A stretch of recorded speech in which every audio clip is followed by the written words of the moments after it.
When the Dallas Mavericks traded for Kyrie Irving, defensive game planners around the league were quite frankly quaking in their boots. Doncic is already arguably the hardest cover in the NBA, and for the first time in the Doncic era, they added a legitimate superstar next to him. Questions were there about the defensive side of the ball, but I'm going to focus on the offense in this video just because this pair is generationally special, at least on paper. The concern I had was whether this would just turn into a kind of your turn, my turn type offense. Of course, when you have two elite scorers, there's always going to be ISO and basic spread pick and roll, just because those players create advantages on their own. But given Jason Kidd's history as a coach and how the Mavs have looked on that end under him from a schematic perspective, I had some concerns.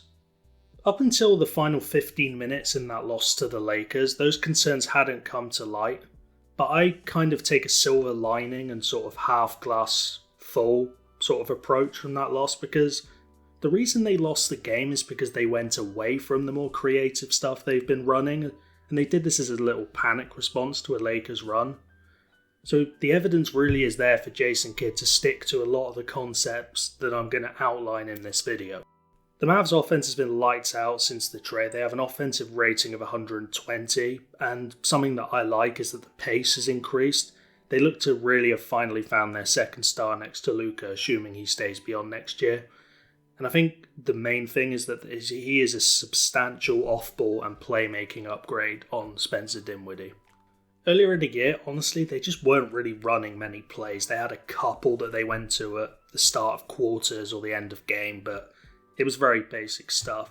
It doesn't feel like a coincidence to me that the diversity has gone up after the acquisition of Kyrie Irving. Now, without diving into some of the more nuanced and creative stuff about this new offense, the absolute first basic of this addition is that it's given Doncic some legitimate rest possessions that don't end in bad basketball. So here at the end of the game against the Kings, Doncic is cooked. It's his first game back after a couple off. And Kyrie Irving just goes into a spread pick and roll.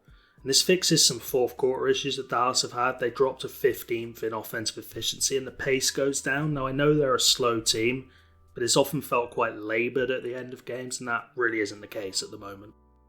Irving also runs in transition way more than Luka. The Mavs' pace isn't a coaching choice, it's been a slow offense under two different coaches, and that's just not Luka's game. But like here, this play is the absolute basic theoretical value of this pairing. Luka sort of trails the play here while Kyrie attacks, and this is just going to get Luka opportunities to create off the catch early in transition, which is something that just honestly has never been the case in his time in Dallas. Kyrie also just naturally fits alongside a lot of what was already being run for Luka because of his shooting threat. So like this is their post-up set that they run a lot. That's something Jason Kidd really added to the playbook. But having Kyrie as the spacer instead of other players is going to make this play even more scary. You can envision this particular one as having a double stagger for Kyrie alongside the post-up. Here things get a little bit more complex as they run punch, flare, exit, wide, reject. So Luka goes into a post-up. You're going to see McGee go and set a wide ball screen for Kyrie to come towards Luka. Now, first thing this does is take away baseline help because Gobert has to keep his eye on the Kyrie action. So Austin Rivers is going to try and top block Kyrie. I don't think he would do this with a single other Mavericks player, so Kyrie just cuts backdoor for the easy layup. Also note on the other side there's an exit action that occupied the low man defender. This is a great example of meshing Luka's isolation with Kyrie's off-ball wizardry. Some of the Mavericks' half-court structure has just involved Kyrie being the closest player to Luka. It honestly can be that simple because doubling away from Kyrie Irving when Luka has an empty side to work with is really tough. So here the Mavs go into this post-up and look, as you can see, the Spurs go for baseline help instead of helping away from Kyrie, and Luka manipulates this along with Dwight Powell, and they're going to get a wide open corner three for Josh Green, who shoots 42% on these shots. In the time Jason Kidd has been the Mavs head coach, their most common play has been Luka hunting mismatches on the side early in the shot clock. This play honestly could work even with me doing the screening, but adding Kyrie as your kind of mismatch hunter makes these even more terrifying. So here, Kyrie is going to set a rub screen to get a bigger defender off of Luka. You can see the reluctance to help off of Kyrie or scram switch it. So Luka's just going to bully his way to the baseline and make the layup. And look how open the player in the weak side corner is. They've run this action with Brunson, with Dinwiddie, but having Kyrie there makes it even more effective. I love this play in a game against the Spurs, where they use Kyrie and Luka on the same side. So they're going to run horns out to an empty side for Kyrie. And look at Luka, he's screening his own man. So it gives the deception they're just trying to create some space out there. But when the ball comes to Dwight Powell in the elbow, Luka's just going to use his strength to post up his man. And help comes, obviously, because you don't want Luka getting an easy look at the rim, and they're going to hit Reggie Bullock in the corner again. Great example of putting them next to each other in half-court plays to benefit the entire team.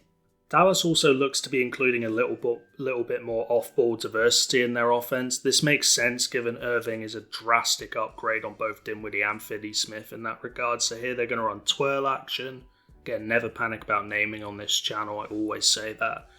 Twirl action is where a player curls off the first of two double stagger screens, and then the first screener cuts using the second screener's screen. And it doesn't end with Kyrie scoring, but it maneuvers the defense enough to create an advantage for Luka. And this is just a great hypothetical upside of this pairing. Luka on the ball and Kyrie moving off of it. Kyrie's off-ball prowess means teams are going to top lock him, as we saw earlier with Austin Rivers. So a good way to counter this is with blind pig action, which is where a center steps up towards the ball and basically makes a little through ball pass in behind. And the guy who's being top locked will cut backdoor. So the Mavs disguise it here with weave action, which is just multiple handoffs at the top of the key. And take a look at how tight Fox is to Kyrie Irving. Powell steps up and they get an open corner three when the low man inevitably tags. It's great basketball.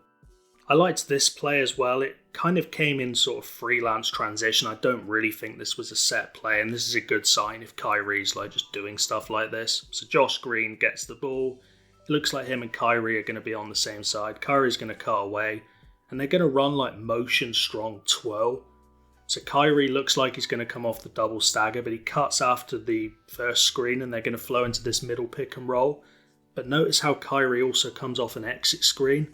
Just genuinely look at how much ground he covers on this play. This is the kind of off-ball player they have really not had at all alongside Luka Doncic.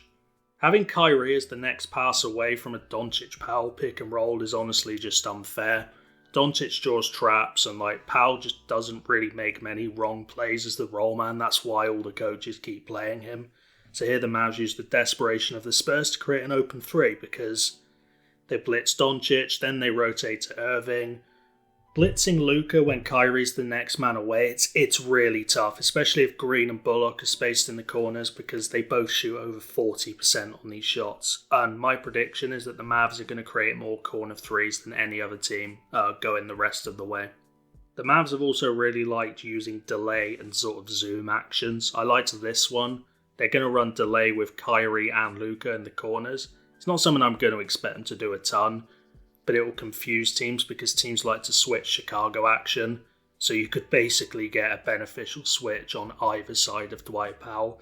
And I noticed in the games that Kyrie first played, they were using him in delay a lot, really out of different outlines, and it was just something that was really beneficial. Here they're going to run some zoom action through Dwight Powell at the elbow like they often do. So they're going to have split cuts, so Josh Green is going to exit on the weak side.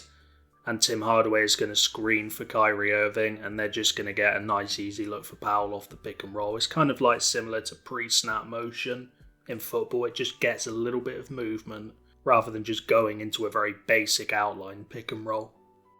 I really liked this variation of zoom in the same game against the Kings. They're going to run zoom action, but Kyrie initially looks like he's going to set a flare screen for Tim Hardaway, but then he just comes up and takes the handoff, and Kevin Hurt is going to overplay the roller, and then Kyrie just pitches it back. It's very similar to rip action, which is where someone sets a back screen and comes and gets the ball. I just think these concepts are really good with Kyrie. In the game against the Lakers, they're going to run zoom action at the top of the key, and you can see Kyrie and Luka are both involved. Irving eventually turns this into a Chicago action where Doncic comes off his screen, and Irving gets a good look from beyond the arc when Doncic swings it back to him.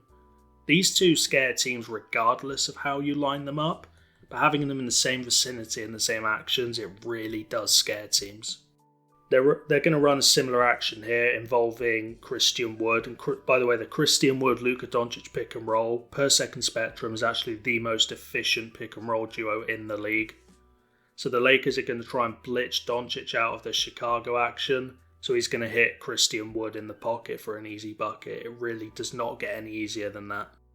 Dallas has also run zoom action out of what I call stack. So stack is not Spain. I label them different things. But again, as I always say, labeling doesn't matter. But this is what stack is. So they're going to run stack out elbow, which is where there's going to be like a little... It's essentially a little screen in the middle of the floor inside the paint. And they're going to flow into zoom action with a double stagger to get Doncic an angle to attack downhill. The result is an easy layup. There's been a much more concerted effort post-trade to get Doncic opportunities off ball even when Kyrie isn't on the court, so it's not just a thing that's happening when Kyrie is out there, it is happening full stop. They come back to the exact same outline on the next play, but this time McGee is forced deeper away from the elbow, so Doncic goes towards him while Pinson is going to make an exit cut instead of kind of screening his man. And then when Reggie Bullock lifts, Keegan Murray's in like a compromising position, and Doncic hits JaVale McGee for the alley-oop. But if you look at Reggie Bullock, he's also wide open. I mean, these guys are going to get a lot of open shots. Against the Lakers, they ran horns out, it's honestly very similar. It's just a little bit more rigid than stack is. So this time they use this as window dressing to set up a Spain pick and roll. And Dallas always generally has the back screener leak because Luka's gravity is so ridiculous that they don't actually need to set the screen. So here they're going to get a wide open 3 for Josh Green.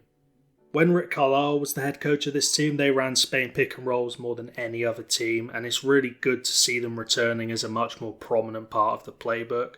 So here they're going to run it out of what looks like a double drag play. So the first screen is going to ghost screen, and this bit of pre-snap motion, it just maneuvers the defense, and then when Cater baits Diop eventually tags the roller, Doncic hits Justin Holiday for a wide open 3. There is a really good reason Rick Carlisle ran this a ton with Dallas. It's just because Doncic executes any pass at any time. And, window dressing just makes him even more deadly. I've mentioned the low man a lot in this video, and the final clip I want to show you is just how Dallas does a good job compromising the low man when they believe a blitz is going to come at Luka. So let's really look through this play. So Luka's going to enter a pick and roll with Dwight Powell. But look at Kyrie make this 45 cut through the paint. Doncic and Powell go into the screen and roll as this is happening because it's much easier to tag and rotate when you're not defending someone who's moving. So as you can see, when Bullock lifts, it forces Blake Wesley to be the low man. And they wouldn't have really created such a scenario if Kyrie had just stood still or, cleared out to the corner. Like, Kyrie is just in the right place, the right time a lot. And I think it's why we're going to see a change of offensive culture. Overall, Dallas's offense getting better isn't surprising. This isn't really a newsflash.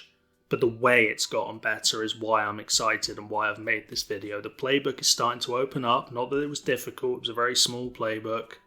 The Lakers game was frustrating because Kidd went back to his old ways. But the concepts they're starting to run are really good. And I thought Doris Burke nailed it on the broadcast during that Lakers game.